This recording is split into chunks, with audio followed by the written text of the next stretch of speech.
It's election season, which means that, as always, it is also election deception season. The Americans for Prosperity organization, which is they organize, they're activists and all that, founded and funded by the Koch brothers, are once again misleading voters, this time in North Carolina. They sent out a mailer that signs people up. It's supposed to be an official voting application that you can fill out and then send back in. It is absolutely riddled with inaccuracies and contradictions, designed, it seems, to make it less likely that people will eventually vote. This is my favorite story that I don't mitigate. That's designed for that purpose. That is what it's for, yes. 100%. Yes, and this is just the first of many moves. I'm sure that we're once again going to have, due to overwhelming demand, Democrats will be voting on Wednesday, Republicans will be voting on Tuesday. That's one of their favorite tactics. Right now we have this mailer, though, in North Carolina. It might be being tested out to be sent to other places. Joshua Lawson is the State Board of Elections Public Information Officer, and he says that already the phone calls have consistently been all day, every day, with people trying to figure out what they're supposed to do to actually register to vote. And a quick rundown of some of the inaccuracies in that mailer. It has incorrect due dates. It actually has two different due dates in different parts of the letter. The return envelope is addressed to the incorrect address. That's not where you're supposed to send it. The phone number listed on it is to an office that does not deal with these sorts of elections-related matters. It has the incorrect zip code on it, and information on how you will be notified that they've received and processed your application is entirely fictitious. Once again, it refers you to an office that has nothing to do with state elections. Yeah, I mean, How is that not illegal? There's 6 things. Because isn't that like election fraud or something like that? That's got to be. I mean, if you can't falsely advertise something, you can't bait and switch. We know you can't do that. How is this not under some kind of already existing law, right? Right. Whoever did this has done graver damage than the last 1,000 people convicted of crimes in North Carolina. Right. Like, this is serious issue, and this, of course, it's a Koch-backed group. They're going to claim that, it's just mistakes made. They're, first of all, not responding to requests from whoever did the story. They're not talking. But like, here's this woman who got one of the things. One lives in Wake Forest, North Carolina, named Allison Beal. She said she received one of the forms at her home, was addressed to her brother-in-law. He lives in a different county. She's not a member of Americans for Prosperity. Neither is he.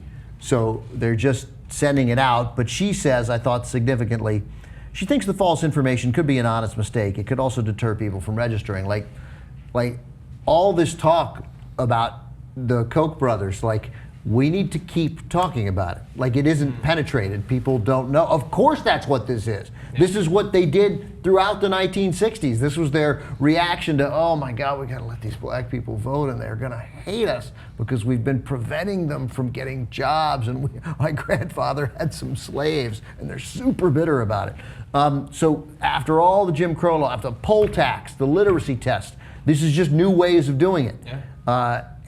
And they're doing it in plain sight, by the way. Right, and this is like they're mailing it out. It's like an official registration form. And they're not supposed to say they're racist. Right, we're not supposed to. Of course they're racist. They want blacks to stop voting. And again, we talked about earlier is that why aren't people calling them out on this?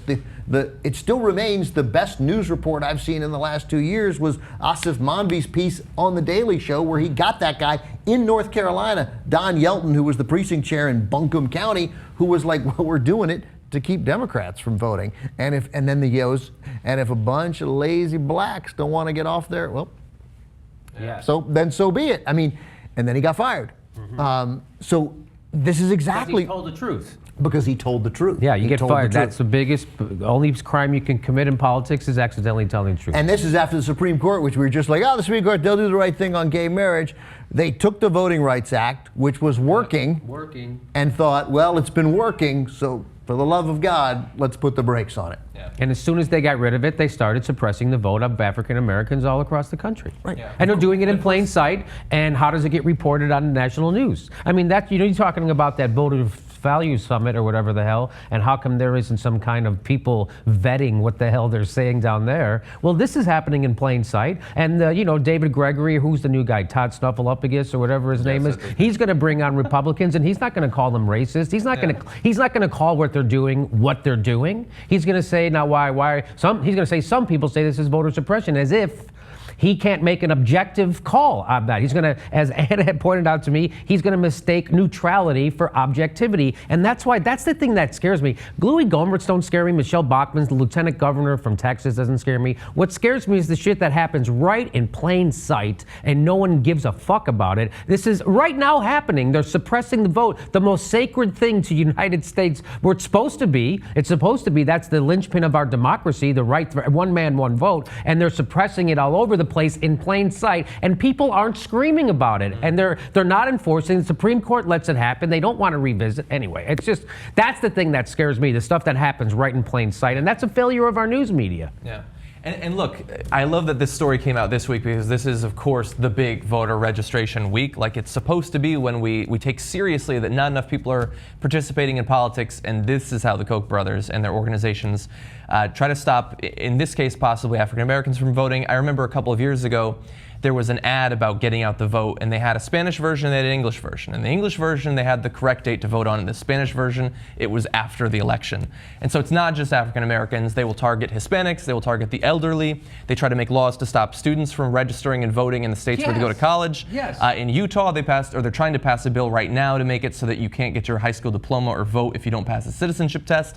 And on Fox News, when they discussed it, we didn't get a chance to cover it this week. When they discussed that, Elizabeth Hasselbeck said, well, doesn't it make it more meaningful to vote if you have to pass some sort of test first? As if she has never heard about literacy tests or poll taxes or grandfather clauses or any of the other different tricks they've used that have been ruled unconstitutional in the not so distant past. And the answer is no, it doesn't make it more meaningful. I think it would suppress the elderly vote more than any vote. Mm-hmm. From confusion, you think? Yeah, because first of all, who's going to look at that crap in your mailbox anyway? Mm-hmm. My mom would. Maybe she's 80. Who's going to vote? And she would be very confused by that and very concerned. Mm-hmm. And it would confuse her. And she would send it in. And then she would probably go on the wrong day.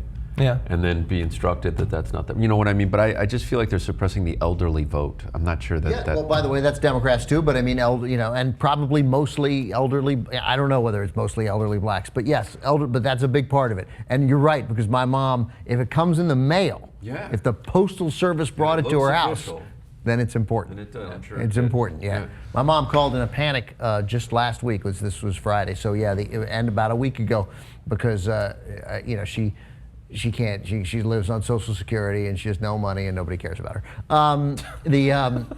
That's like that's a theme of most conversations. Okay, yeah. But she gets a bill and she says, DirecTV, I can't possibly pay the DirecTV bill. This is, and it says, I owe $128.